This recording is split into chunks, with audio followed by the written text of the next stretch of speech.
Velkommen til Kraterhegn MC Auto. En lille undersøgelse her. Jeg har sat en ny kæde på bimmeren til den her. Det er en gammel kæde. Det her er også en gammel kæde, men den er vedligeholdelsesfri.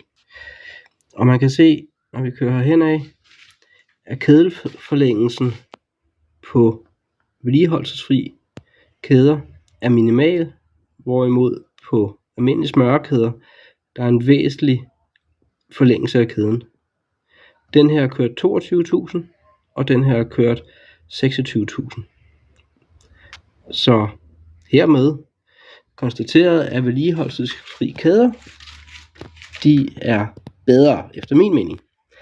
Det her tandhjul, det er en almindelig kæde. De er lidt afbøjet tænderne. Og på den vedligeholdelsesfri kædetandhjul her, der står de stadig pænt lige.